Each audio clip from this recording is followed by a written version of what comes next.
प्रिय दोस्तों, एक बार फिर से स्वागत है आप सभी का हमारे इस YouTube चैनल गरुड़ धर्मार्थ पर। हमारे हिंदू धर्म में मांस खाना पाप है या पुण्य, इस विषय को लेकर हमारे भारतीय भाइयों के बीच काफी मतभेद है और इसकी वजह है हिंदू धर्म शास्त्रों को ध्यान से ना पढ़ना। कई लोग कहते हैं कि हिंदू वेद पुराणों में बलि व मांसाहार का विधान सम्मिलित है और कई लोग मानते हैं कि यह उस वक्त लोगों का अंधविश्वास था जिसको बाद में सुलझाया गया है। हिंदू धर्म में वेद और पुराण सबसे आधारशील ग्रंथ हैं, जिसमें भगवत गीता सर्वोत्तम ग्रंथ है, जिसमें कि पशु या अन्य किसी भी जीव की हत्या को पाप माना गया है और मांस के आहार की साफ मनाही है। इतना ही नहीं, भगवत गीता में पशुओं के मांस के अन्य उपयोगों के लिए भी सख्त हिदायतें दी गई हैं। बताया गया है कि मनुष्य को सदैव पशुओं के हित में सोचना चाहिए। जिस तरह मनुष्य स्वयं के बारे में विचार करता है, अर्थात खुद के हित की बात करता है, उसी तरह पशुओं को भी स्वयं की आत्मा के समान समझना चाहिए।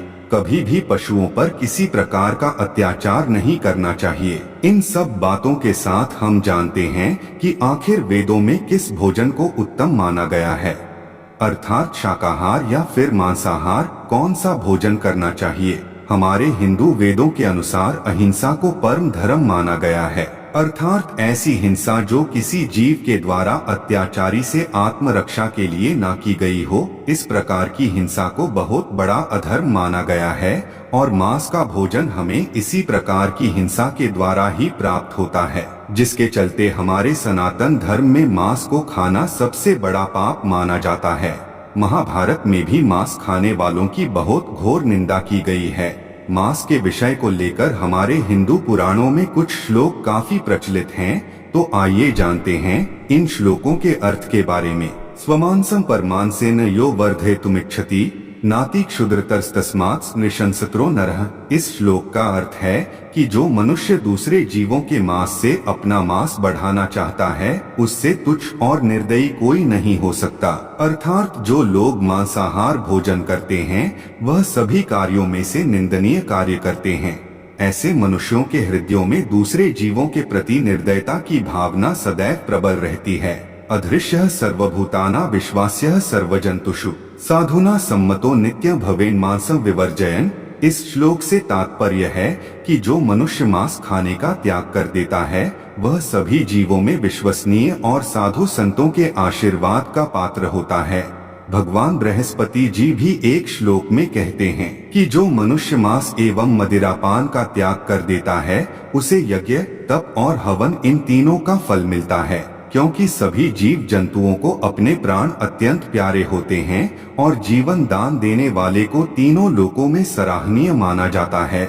इसके अलावा कहा गया है कि जिस प्रकार मनीषी साधु परम धर्म की प्रशंसा करते हैं और मनुष्यों को अपने प्राण बहुत अधिक प्रिय होते हैं, उसी प्रकार अन्य जीवों को भी अपने प्राण अत्यंत प्रिय होते हैं। इसलिए मांस खाने को एक बहुत बड़ा दोष भी माना गया है। हम जानते हैं कि मांस किसी तिनके या फिर किसी पत्थर से नहीं पैदा होता, यह किसी जीव की हत्या करने उपरांत ही प्राप्त होता है और इसे खाने से महादोष लगता है। वेदों के अनुसार मांस खाने वाले का पक्ष लेना भी एक दोष माना गया है। इसके साथ ही कहा गया है कि जो मनुष्य स्वयं मांस नहीं खाते लेकिन मांस खाने वाले का पक्ष लेते हैं और उसका अनुमोदन करते हैं, वह भी मांस भक्षण के बराबर ही पाप के भागी होते हैं। ऐसे लोग अवश्य ही नरक भोगी माने जाते हैं। जो लोग अन्य जीवों की हत्या करके मांस खाते हैं वह इसी जन्म में ही कुछ दुख भोग कर जाते हैं, जैसे कि मांस खाने वाले लोगों में गुस्सा ज्यादा रहता है और इनका मन अशांत रहता है। यह कई प्रकार की शारीरिक बीमारियों के भी शिकार हो जाते हैं। इसलिए हमारे वेद ग्रंथों में मांसाहार का घोर खंडन किया गया है। सो दोस्तों, आशा है कि आज की यह जानकारी आपको अच्छी लगी होगी। अगर आप दी गई जानकारी से सहमत हैं तो एक बार वीडियो को लाइक अवश्य करके जाएं और साथ ही अगर आप चैनल पर नए हैं तो चैनल को सब्सक्राइब जरूर कर लें। सो आज का वीडियो यहीं समाप्त करते हुए आपसे विदा लेते हैं और मिलते हैं ऐसी ही एक और नई वीडियो में। धन्यवाद।